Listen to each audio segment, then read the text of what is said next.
Hello, everyone, and thank you for joining us today. My name is Danielle Fisher, and I'm the event manager here at Eco Canada. And today's session is called CARMS, Climate Change Adaptation, Climate Risk Assessment.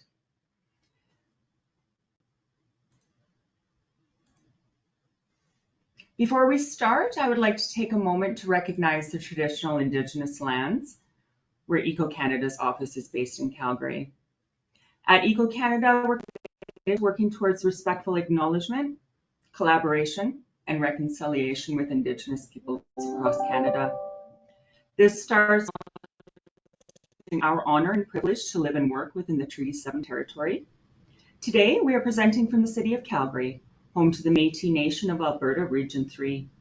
We would also like to take this time to acknowledge the traditional territories and oral practices of the Niitsitapi, home of the Blackfoot Confederacy, which includes the Siksika, the Piikani, and the Kainai First Nations, and the Tsuut'ina and Goodstoney, which include the Chiniki, Bearspaw, and Wesley First Nations. Before we start, there are a few housekeeping guidelines for today's session to ensure that everyone can enjoy and participate in our session effectively. All participants are muted, so please check your audio settings to ensure that you can hear us properly. If you're experiencing any technical issues, please use the question box and select Eco Canada, the organizer, and I will do all that I can to resolve the issue. Today's webinar is being recorded and will be made available on demand to you within the next 24 hours. Everyone who registered for the webinar will receive an email with a link to the video. Any questions that you have about the presentation or today's topic can be submitted through the chat box or question box. We will have dedicated time during the presentation to answer any questions from the audience. Finally, we really want to know what you think about our webinars and how we can keep improving. You'll be sent a short survey after the webinar ends. Please let us know what you think or if you have any comments or suggestions about the webinar.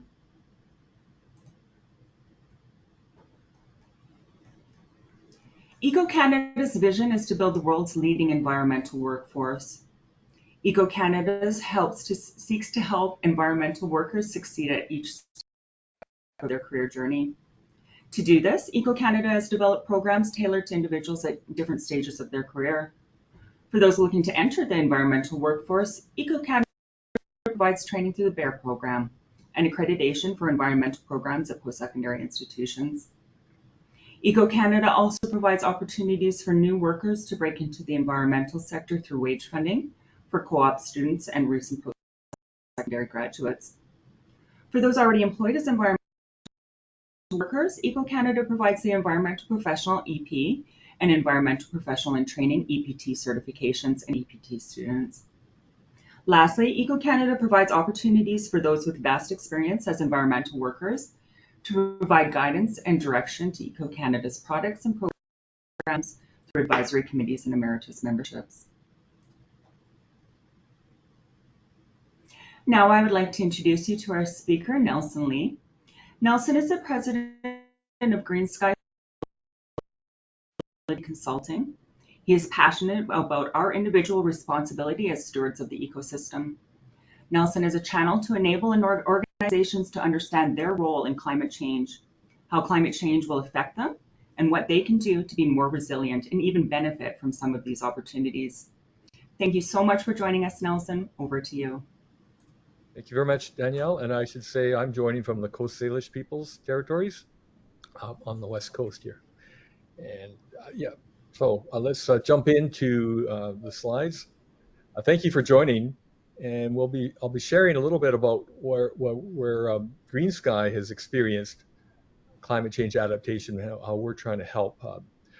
So the course this webinar is broken down in kind of 3 stages, a little bit on the ISO standards. I'm quite bullish on ISO standards. You can see behind me some graphics on ISO standards. I'll tell you more about that. And then talk a little bit about the tools and the process involved, and then do a little case study at the end of lessons learned. Next slide, please.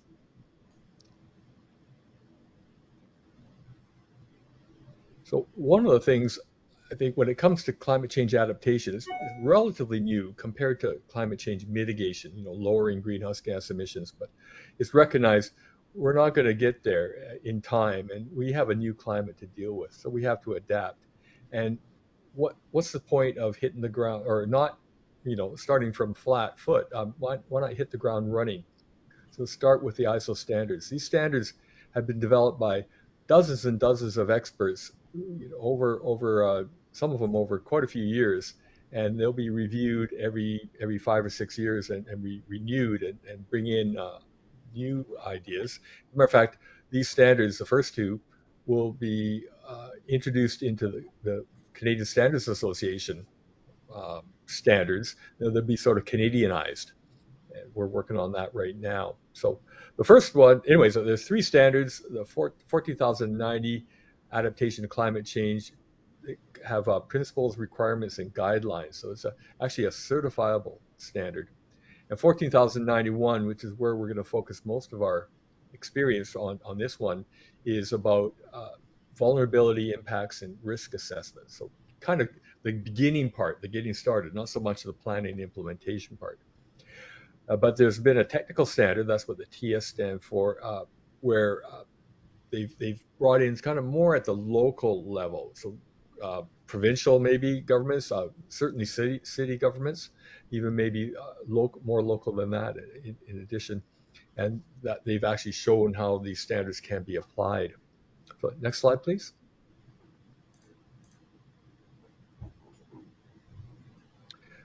So the first standard I mentioned is a certifiable standard. It's not so much a cyclical one, plan, do, check, act, as a management system, but it could be used that way. Some people like to do it more iterative. You learn as you go, kind of thing. And so there's principles.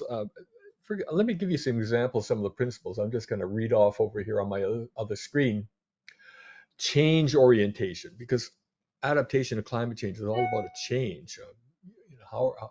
Not just climate changing, but how your organization, how your supply chain and customers are changing. Of course, being flexible is meant to be something for a small organization, something for larger ones, complex and simple.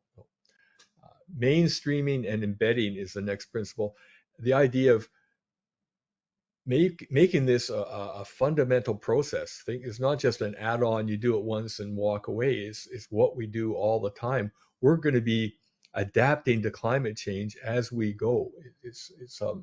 It'll take us decades, 2 or 3 at least. Robustness, of course, we want to be robust. The idea of subsidiarity, in other words, pushing the power down to the lowest level of the organization that can implement it. So given authority basically to a broader base in your organization, not just top down telling here's what you do, but the base kind of saying, maybe even saying, boss, we need to do this to adapt, or we need to do that, because they're on the ground, right? They know what's happening. Sustainability, of course, a reminder that there is a synergy between climate change mitigation and adaptation. For example, maybe they'll grow green roofs, right, in order to deal with heat, or maybe paint silver roofs to deal with heat in a building. Well, that will also could help reduce greenhouse gas emissions as well. Maybe put solar panels on. So there's a synergy there. System thinking. So again, it's all the parts working together to achieve the goal. It's not just one little part. Which one's more important? They're all working together, kind of like a concert, if you can imagine. And the boss is the conductor. Transparency, yes, keeping everybody on the same page, and accountability. This is what we plan to do. Have we done it? And next. So that's that. The pre-planning is kind of getting everybody who needs to be involved on the same page, like getting them involved, maybe town halls, different meetings, uh, not just the organization, but perhaps the people around the organization, suppliers, contractors, that kind of thing. Particularly the vulnerable. No chain is stronger than its weakest link. So getting the vulnerable involved, giving their input, say, hey, how do we deal with this? The next one on climate change impacts, there's many methodologies. They talk about a few: vulnerability assessments, impact assessments, risk assessments, threshold analyses, which are very good for infrastructure. Calgary just had the water main break. Well, it was probably okay up to a point, and then just a little bit more. That threshold was reached, and then the whole thing goes off. So that kind of assessment can be very helpful too. Uh, Assessments to assess adaptive capacity, and we'll talk more about that later on. That's a very important one. Adaptive capacity being, say, finances, technical, operations, ecosystem that you're in there, including nature-based solutions, and then organizational adaptive capacity.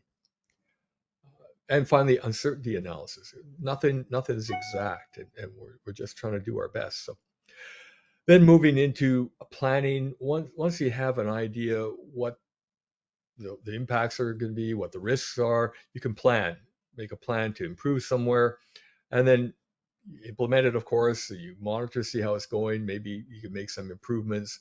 Sometimes that can be a cyclical process, including reporting and here's how we're doing, here's what's going on. And sometimes it can be iterative, moving back and forth at a plan, implement, plan, implement. So both can work. Next slide, please.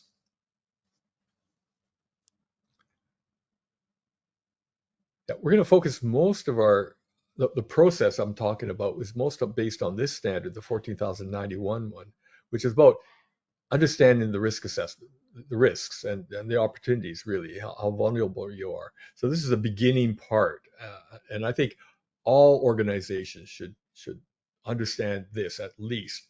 Maybe they're not all that vulnerable, or maybe not vulnerable everywhere. So some will have to do more. Some maybe can get by with doing less. And also should note that this standard and the next one are undergoing a review at the ISO level. So every 5 or 6 years, they go for a review. So there may be a new one in about 2027 or so. And then, as I mentioned, CSA will be adopting these into their group of standards. Next one, please. And then just more to make a demonstration to show how these other standards, both of the standards, can be used at the local level. This technical standard was written, and as a matter of fact, it brings in 5 case studies, one of them from the city of Vancouver. Yeah, and so next slide, there's a little bit of a process diagram coming. One place to start, the heart, interested parties. These are who is being impacted by the climate, by the changing climate, for example. And then out around it, the processes of the pre-planning, uh, assessing, and then formulating, making that plan, implementing the plan, monitoring, maybe coming back, improving the plan, and on and on, maybe putting more resources into the plan. Sometimes it's hard to understand really how effective things will be, how much effort it will take, and you can make adjustments. So it's a very flexible framework, and again, could be applied to everyone. So it's a very good example for any municipality for sure, and even some larger organizations. Next slide, please.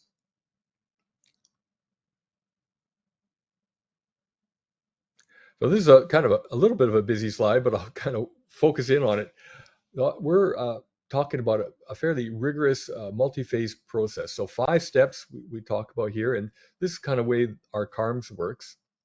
And it begins with initial consultation, data collection, trying to figure out where are we, what is happening with the climate on the one hand, historical was something, and now we're moving into new things, higher temperature, more precipitation, or more heavy rainfall events, longer periods of drought.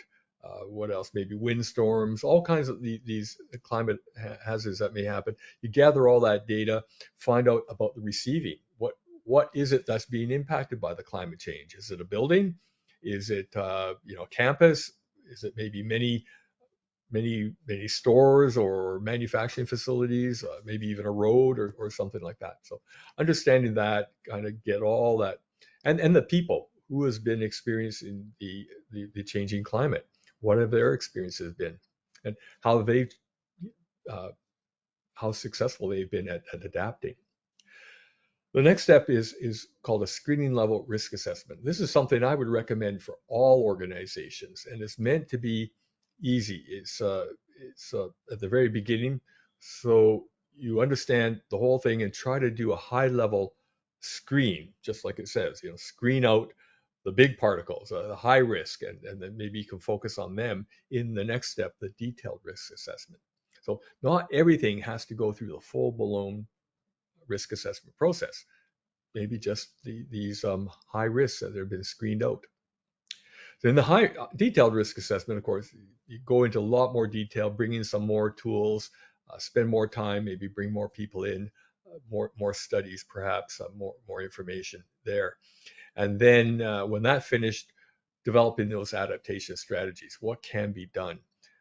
So if you have the right people in the room, maybe designers or the people who are operating the operations, whatever it is, the businesses, the city systems, those people have an idea what can be done. We're as climate change people, we're kind of bringing in what can happen. They're saying, well, what could we do? And what we kind of talk together and come up with those adaptation strategies. And so when everybody's involved, you get the best ideas. And they're local too, so they know what's going on. And then ongoing support. This is usually a cyclical process. You may do a more detailed one later on, or maybe you started with one operation, you move it to another operation. At the city, you may start in one region and move to another region. All kinds of different ways that could be done. And so, next slide, please.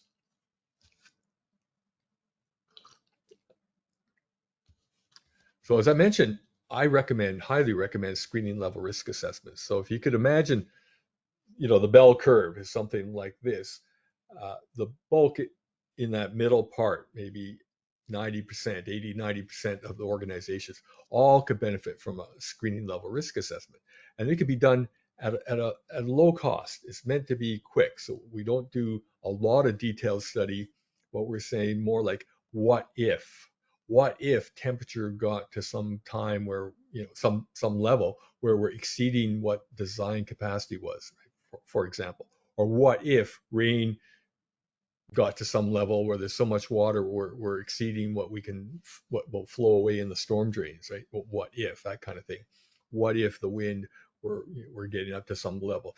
So this could be done fairly easy, fairly quickly, a low budget, identifying the low hanging fruit, anything that could be done to build up resilience in the organization that's being affected by the changing climate. Another time, so when you have a low budget, this might be an ideal thing, or a limited time. For example, maybe there's just 3 months left in the fiscal year, and you say, well, we'd like to do a little bit of work, but we don't have much time. What can we do to get started? This ideal type of tool for that. Maybe your team, some members of your team, or in that interested parties are not all available. So you might do a limited time study. So this is where the screening level can be really helpful. Just identify some gaps and try to fill those in. One other way it can be really helpful is in a first step of a detailed study. So maybe an organization wants to do a comprehensive risk assessment. Instead of jumping into the comprehensive part, we start with the screening level. It's almost like a trial run, right? Like a pilot phase, trying to understand and see how the tools work, help people understand what the tools are, what the terminology is, and how the process works. That is screening level. And then, round two, when everybody's up to speed and more competent in doing this, then we work on the detailed one, right? So that's another opportunity. Small and medium-sized organizations are the bulk of employers. Most people are employed by smaller, medium-sized enterprises, and they don't have the budget or the expertise. So a screening level is ideal for them, and they can get going on that quite easily. Even do it in-house using some of the tools that we're sharing today, or these standards. And then finally, sometimes there's a limited scope risk assessment. You only want to focus on temperature effects, or only want to focus on precipitation. That could be done. Next slide, please. So there's different models that have been used. This is one from the Intergovernmental Panel on Climate Change in their assessment report 4. They said, if you want to understand vulnerability, you look at what impacts the organization or the entity that you're looking at. And what impacts there is based on the exposure and sensitivity to climate change. So exposure, for example, if my office is inside a big building, well, I'm not very exposed to climate, right? If I'm outside though, in the patio, well, then I'm exposed, right? The other hand, sensitivity. I'm hot weather. I know, like for example, Calgary is in this heat dome and even have a smoke. Maybe a generally physically healthy person is not that sensitive, but an elderly person maybe, or the young people, or someone with a breathing issues or any kind of a health condition, they are very sensitive. So we also, you know, I mentioned that there's no chain that's stronger than its weakest link. These are the people we sometimes hear the statistics. Heat dome, 3 people died. Okay, it's so vulnerable people, right? So we have to pay attention to that. And the sensitivity, they're sensitive because of the nature, the physical environment. Maybe they're in the middle of a city where the heat island effect is strong. Those kind of factors affect there. And then exposure again, just like I said, kind of inside, outside. Um, the other balancing part, we understand the impacts, what's impacting adaptive capacity can help mitigate that, right? And sometimes, like for example, a big flood event, well, if you have insurance or if you have money to rebuild, repair, that kind of thing, or windstorm, hailstorm, roof damage, okay, we have that's part of the adaptive capacity. And then knowing what to do or having the technology, or maybe even bringing in nature-based solutions. You know, how's that going to help planting lots of trees to lower that heat island effect? Different things like that, or even mitigate water flooding events. So that those adaptive capacity balancing off that potential impacts determines the vulnerability. So if you have lots of adaptive capacity, high capacity there, smaller impact, you're not very vulnerable. The other way around, big impact, limited adaptive capacity, now you may be getting a little vulnerable. So that's one way to look at it. Next slide, please. This is one that was used in 14,091, a slight variation. You notice the exposure and sensitivity is there, but we brought the climate hazard in. So looking at all 3 elements to determine the potential climate impact. Now that's the impact without the adaptive capacity. So that would, you could say that's the risk that you're facing. However, with the adaptive capacity, we've mitigated that risk. So it's a high risk, it was, but we have all this adaptive capacity and we can lower that. Now that's the resulting risk is down here. So that's the tool we use, a little bit simpler, but quite similar. Next slide, please.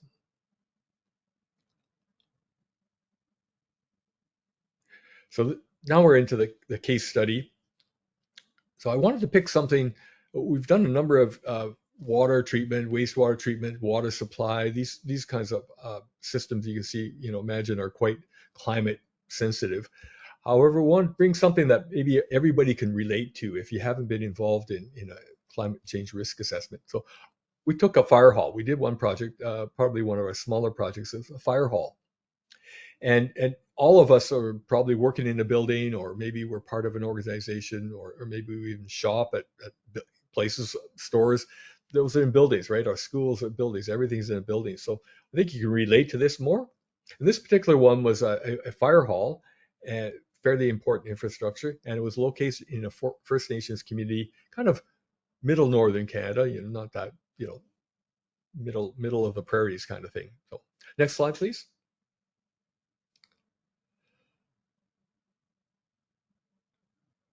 So in our climate change, in the assessment we did was based on Infrastructure Canada's Climate Lens Guidance. Now, the reason for that is because Indigenous Services Canada provides some of the funding.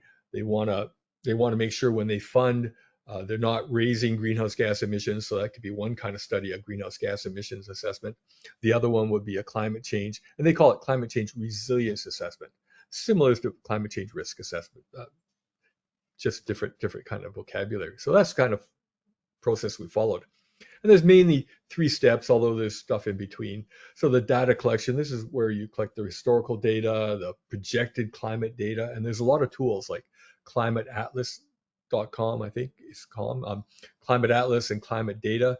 They have projections of how climate changes in Canada, and there's other organizations that do this too. Bringing all that data together and also understanding what the organization is, in this case, the fire hall. So understanding how it's built and the materials and everything like that, the codes. Next thing is we do a little bit of desk study and try to understand what we think are going to be the big hazards, the big risks. And then we bring all the players together. For example, the people who have been in the existing fire hall, those people, the people who have designed the fire hall, engineers and like, the people who are in the community, maybe the First Nations leadership, and people who've lived there a long time. They know how climate's been changing. So bring them into a workshop to discuss, here's climate, it's changing, right? And it's getting hotter, wetter, or whatever. Uh, how does that match with what your experience is, and how do you think the infrastructure is going to last? So the design people say, yeah, well, it's a good time for them to go, well, maybe we need to bolster something, add in something, and we'll talk about that later. And then we report the results, and then Indigenous Services Canada funds the project, and hopefully it gets built and it's more resilient than it would have been. Next slide, please.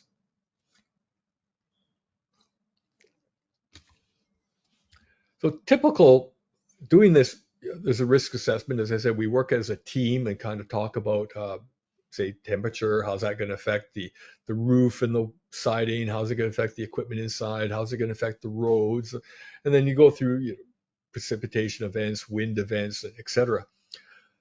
So this is typical. We have 40 potential scenarios. Often there's between 30 and 50. And from negligible risk to extreme risk. Sometimes there's no extreme high risk, and sometimes they're even more than this. So you can see typical, this one had 6, what we thought were extreme high risk. We say definitely you're going to want to do something to mitigate those risks, right? Change something in the design before it's built. And even the high risk ones probably going to, likely do something, unless maybe it's too costly or difficult, or there's some mitigating circumstances. So try to get down the risk down to that moderate and low level. And then the adaptive capacity, which we're going to talk about, can deal with that kind of risk, right? The next slide, please. So here's some of the resilience measures that this group, and it's not just Green Sky, but the Green Sky, the designer, the local people, the people running the fire department, maybe sometimes the chief and the council will get in there. So we came up with the extremely high risk ones, and we had some other ones for the high risk, but we said we want to enhance the building code. So the building code said build to a, I don't know, 1 in 100 year or something, right? A flood or something. We said we want to build higher. In this case, to deal with wind and tornado risks. In another location, maybe to deal with a flooding risk, right? Or even drought or heat dome events. And so each one is unique. In this case, it was to deal, having the building code deal with those wind and tornado risks, the storms. Keeping a moisture barrier for that concrete and steel in the event of flooding, because not only we're going to have windstorms, maybe you could have flooding events, particularly high intensity rain events, maybe short duration, but they can be quite devastating.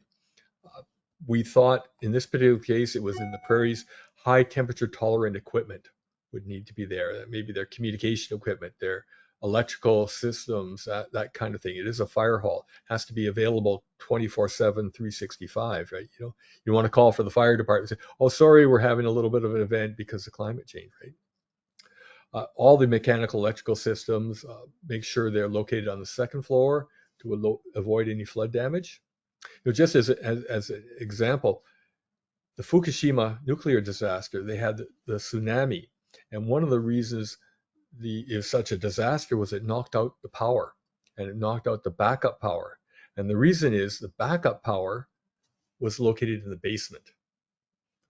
Tsunami came along. They had big I can't remember, 9 meter, but they had quite high walls. But the storm came over, the water, over the walls into the basement, out was the secondary backup generators, and then the disaster. So something as simple as putting those generators on the first floor, or even better yet, maybe the second floor. 600 up to $600 billion in damages to recover from that event, just from a simple design consideration. So this can be very, very powerful stuff if you just sit down and think at the design stage. How can we make this more resilient? What if this happens? What if that happens? That's the kind of thing. And then what is it? Durable climate resistant equipment. So maybe in this case, not so, like maybe the fire hall could be built up. So not just level with the grade, but maybe built up 2 or 3 feet. Just keep things a little bit more resilient.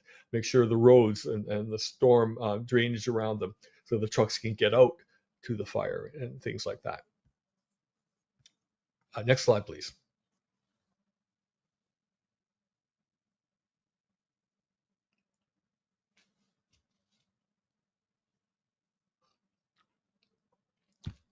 So I want to something the slide hasn't kind of quite got over there yet, but I want to talk a little bit about enhancing the adaptive capacity. And this is something I think we can do for all organizations. Now, I mentioned having financial resources is the number one way, right? If you have money, you can rebuild, or if you have a loss of insurance, it can cover some of the damages. That's always going to be helpful. Right? Maybe governments having emergency funds, those kind of programs. Definitely, you need that. Uh, Having the technology, knowing what to do. Maybe you could put on certain maybe solar panels, or maybe steel roofs, or dikes, or that kind of technology. Nature, having ecosystems, maybe planting trees around, maybe that could be helpful, or maybe they call it swales, or places where they can capture the water, maybe store it before it runs off. Different techniques that'll all enhance the adaptive capacity. But one technique that really doesn't cost much money and that is available to all organizations is exactly that, the organizational adaptive capacity. That's when top management, the leadership, is plugged in. They're aware what can happen. Maybe they've done a screening level risk assessment. They know where the hot spots are. They know where they're vulnerable, and they've already set a team in place. They've identified roles and responsibility for their different people in the organization. Who's going to do what when, if such and such event happens, right? So they're prepared. They've planned it. They've maybe a policy, got a commitment. They put budget aside for it. They're training, developing competent people. And one way of developing competent people is training. Like for Eco Canada, for example, I have a lot of training courses. This is kind of a training course.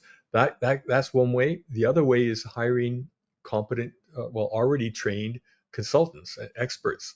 Bring them in and use them to enhance your capacity. Not just, oh, whenever you need help, you call the consultant, they do your help, and then they go away.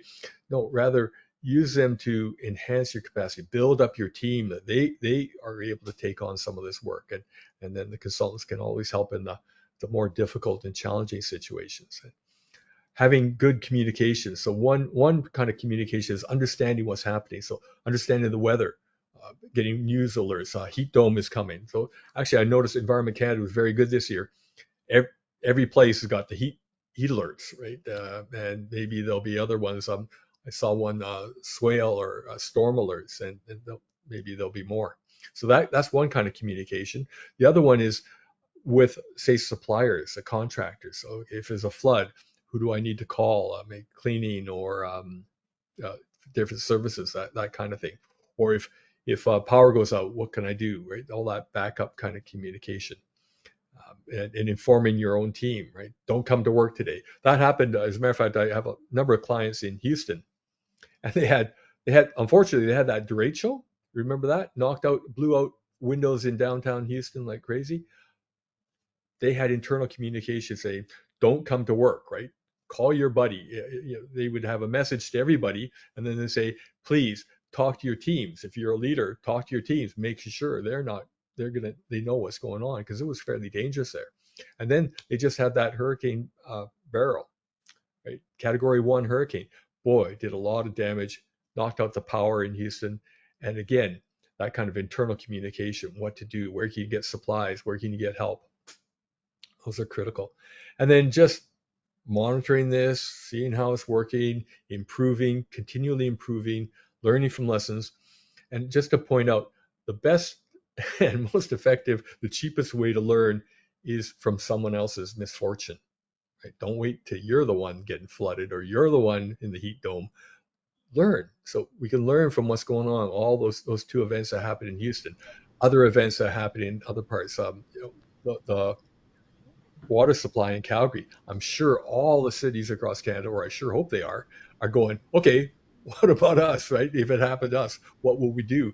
And I'm sure they're going to be calling on the city of Calgary and say, hey, what would you recommend, right? You just went through that. So this is the ideal plan, do, check, act, get better plan, better doing, better checking, better acting, and on, secure. So next slide, please. I actually have a question, Yeah, Nelson, sure. from one of our audience from Mac, and it's about the case studies. So I thought I'd Yes. jump in here.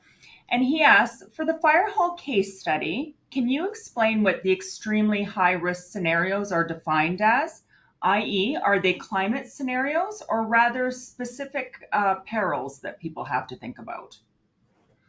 Well, that's a good question. So we start with, say, high temperatures. How is that going to affect everything? But the impact might be, for example, communication equipment has a threshold of 40 C. If it gets too hot, and then what are you going to do about that? So we're looking at maybe the infrastructure itself, like in this case, the building, is it the roof that's sensitive, maybe to windstorms, or the siding, right? Is that sensitive? Windows, that kind of thing.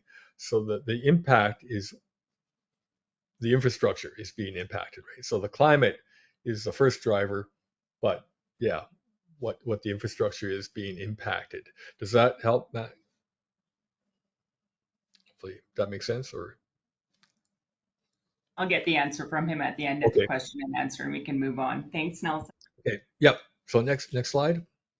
So again, everybody, any organization can enhance their adaptive capacity. So in summary, as I said, I'm a big fan of the ISO standards. So hit the ground running. If you're doing this, maybe you've never done it before.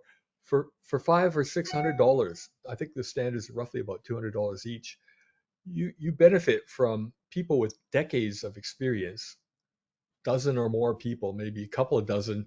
When you get to the reviewing audience, maybe 50, 60, 100 people reviewing these standards over usually 6 sessions over a 3-year period. uh, I don't know how many hours. I estimate some of these standards probably would cost $500,000 to $1 million if you hired, say, a consultant to write them. And they benefit from international experience, proven experience. And a lot of these standards are being implemented elsewhere. So it's, hit the ground running, right? Start there.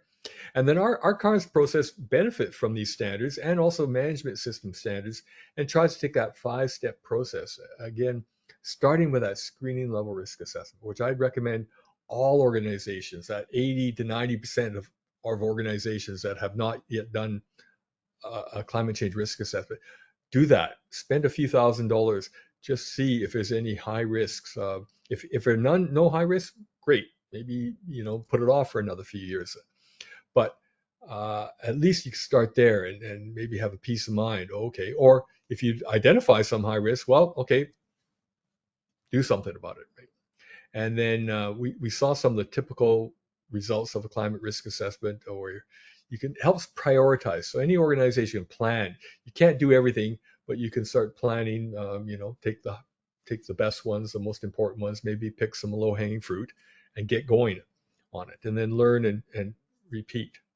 And finally, the adaptive capacity. I say it again. This is organizational level, so it's just a matter of recognizing an issue, making a commitment to change, having a plan, identifying roles and responsibilities, provide training, communication, awareness, and then maybe some procedures, emergency response procedures, perhaps. Just making your organization a little bit more effective, kind of like, say, a conductor coming into a new orchestra.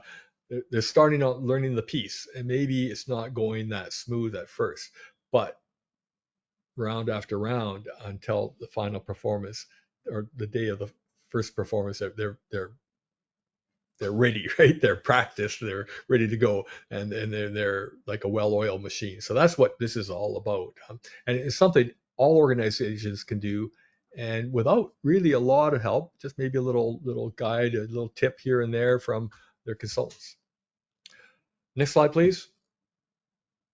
So that's what we talked about, and then just in conclusion, again, these ISO standards and CARMS allow you to do a structured, thorough, tailored process, right? You don't have to reinvent the wheel. You don't have to start from scratch.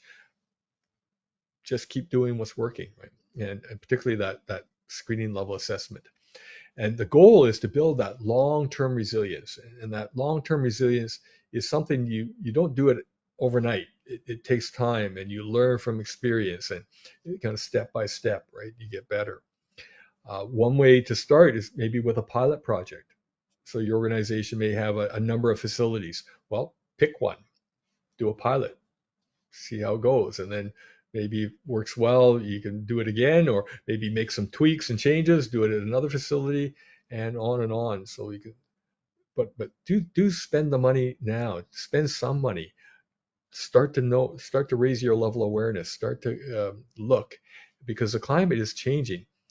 Vancouver, they say by 2080, our summers will be like the summers of San Diego.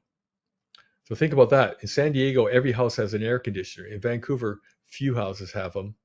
Maybe by before then, all the houses will have heat pumps, will have cooling, and we won't need air conditioners. But we have to adjust for a different climate. The asphalt on our roads, right? The way we build our roofs, black, maybe that's not the way to go. So I commend this. This is important work.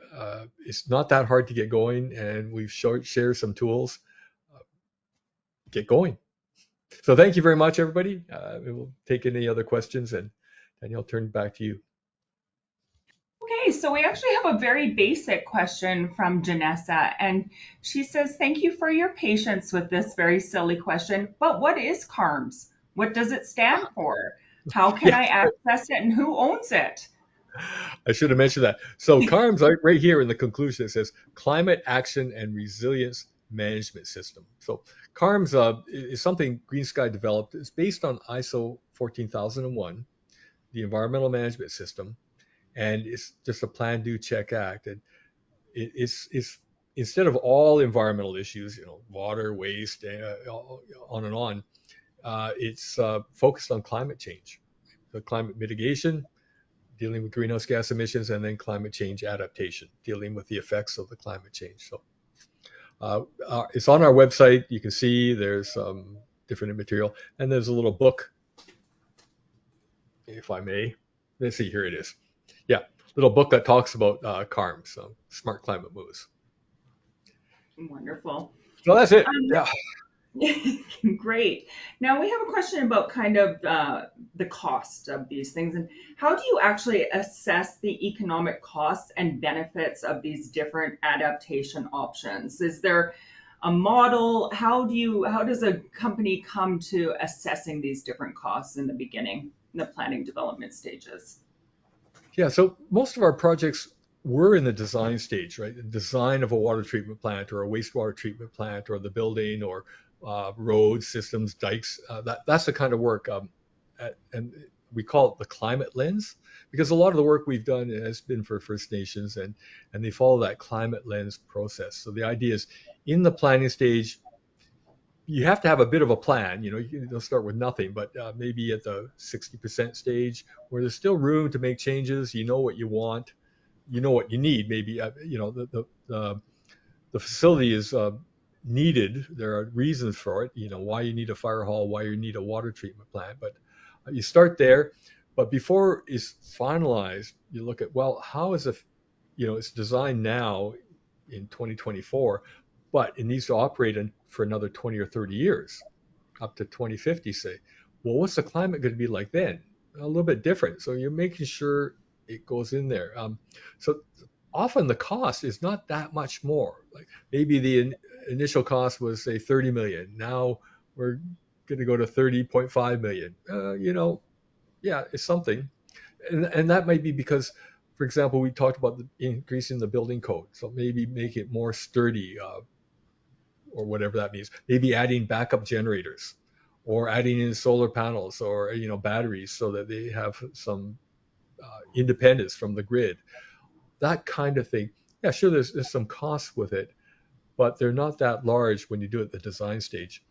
And when you look at the benefits, well, it's almost like a no-brainer. Uh, the benefit is you get to live, right? You get to operate. You get to continue to function. That's the benefit. Literally, it could be like a life and death situation.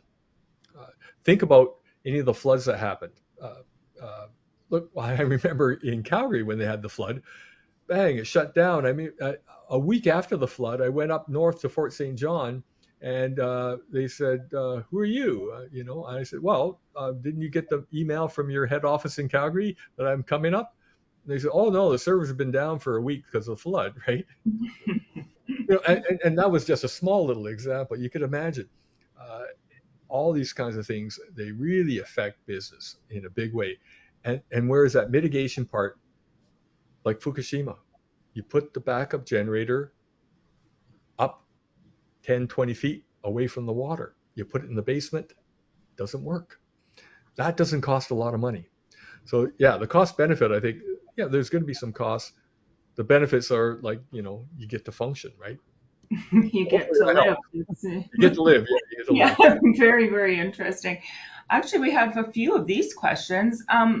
Do you train professionals to become CARMS certified? Is there a training process to go through this? Well, we do have some training, and like for example, we have a training on greenhouse gas verification. We are developing some training. We have got these modules of training. We haven't actually developed a certification program. Maybe that's something we could talk to Eco Canada about, because I think Eco Canada is better equipped with that kind of process. We can give you the input, the technology or whatever, the know-how, but maybe Eco Canada could consider that. So does that make Absolutely, sense? Yeah. for sure. And then we have one other question from Mac, and Mac is asking, have you found that the use of risk evaluation systems such as CARMS has resulted in reduced insurance premiums for assets? Is that something that's a benefit? Yeah, that's a good question. I wish I knew more about that. I've heard people talk about that, right? Like you can go to your insurance, say, "Hey, we've done all these assessments, we've made these steps to be more resilient. Therefore, please lower our premiums." I think that's a great argument. I'm not sure all the insurance companies are ready to go there. I think insurance companies are hurting now, so they've been insuring for maybe 10 years ago climate, and they're trying to catch up to the climate today, and they haven't even got, they're wondering what's the climate going to be like tomorrow. So I don't know that they're there, but I think that's a good case to make, right? And I think you can really demonstrate, especially if you've gone through a systematic process. Here was our risk before, and this, all these things could have happened. Now we've done all, different steps, and we built our organizational adaptive capacity, and we think this kind of flood event will only have this impact compared to what it had before. Therefore, lower our premiums. Um, it may take more companies making that case, knocking on the door of the insurance companies before they do. So I wish I knew more about it. There are some. There's some kind of insurance institute, and Ceres, CERES, has done a really good webinar on the insurance industry and how climate change is impacting them. So you may do some digging and try to find that out. That came through Sustainability and Security Forum, SSF. So you may be able to find that webinar. They're all free, and it was really an excellent one about that insurance. But yeah, insurance is really taking a hit, and they're, yeah, you can imagine there's a lot of places that they just they're in catch-up mode. So the premiums, yeah, they're likely to spike. California's seen a spike in the premiums, and even to the point where they say, "Sorry, we don't insure you. We won't insure you for that." Mhm. Okay, well, I think that that's all the questions that we have. Nelson, I just wanted to say thank you so much. I found this so informative. Obviously, the CARMS email is at the bottom of the screen right now. You can reach out with any kind of further questions that you may have. Um, I just wanted to say thank you again. And this recording will be sent out to everyone that is registered for this webinar, and you can watch it at your leisure afterwards. Please reach out to me at events@eco.ca if you have any further questions or if I can ask anything to Nelson, but thank you so much. Thank you, Danielle, and thank you everybody for attending. Well, wish you all the best. Thank you. Have a great day. Bye-bye. Bye.